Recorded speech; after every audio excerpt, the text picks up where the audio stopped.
Сәйдәш мәдәниет үзәгендә Габдулла Тукай исемендәге дәүләт премиясе лауреаты, Татарстанның халык язучысы, Татарстанның атказанган сәнгать эшлеклесе Гавриил Державин исемендәге Бөтен Россия әдәби премиясе, Шейх Иманнур Гаяз Исхакый исемендәге әдәби премияләр лауреаты Марсель Галиевкә 75 яшь тулуга багышланган көзге моң дип аталган әдәби музыкаль кичә булып узды.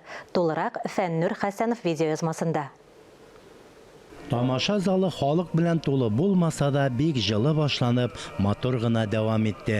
Юбиляр сүзләренә язылган Казан турындагы җыр авторының милли тарихыбыз турында фәлсәфи уйларын җиткерде. Соңгы вакытларда иҗат ителгән шигъри тәлгәшләре юбиляр тарафыннан тамашачыларга, килгән кунакларга зур хөрмәт һәм рәхмәт булып яңгырады.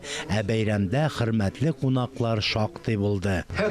Şuradan son bu abzi nerse itergetler sanal diye deyip onun irinip güne söyleşken sözlerinden elleri kadar fikir izlep uydap verirsen o bir big ujet şunday az sözlü her şey koyşandır nersenler eğitip bitirmeyen gibi şunday iskitkiş katlı oluşarız. Benim kumulumda o şunday obraz bile kirip kaldı Marsil Bayanoviç. Марат Гытов улы Әхмәтов юбилярны котлап Татарстанның 100 еллыгы уңаеннан чыгарылган медален тапшырды. Шулай ук матур җылы теләкләр Татарстан язучылар берлеге рәисе Ркаил Зәйдулла чыгышында да яңгыраш тапты. Юбилярыбызның якташлары азнакайлылар бәйрәмгә зурдан кубып әзерләнгәннәр.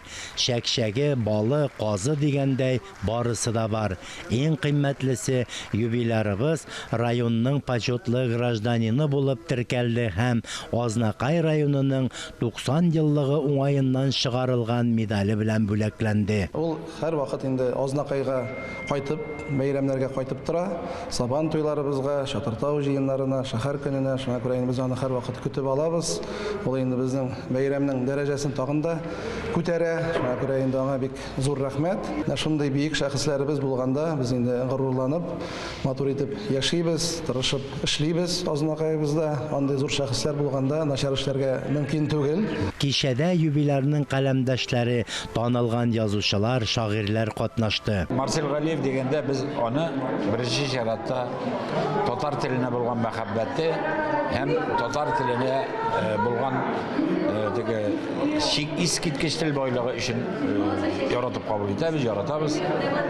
Чөнки безнең элеккә татар әдәбиятында тел осталары күп булды. Татар телен бик матур итеп яздылар. Мәсәлән, шул Американ, яники Умар Башировлар. Ләкин миңа калса Марсель Гали алардан да телене ныграк үзләштергән һәм яза белә.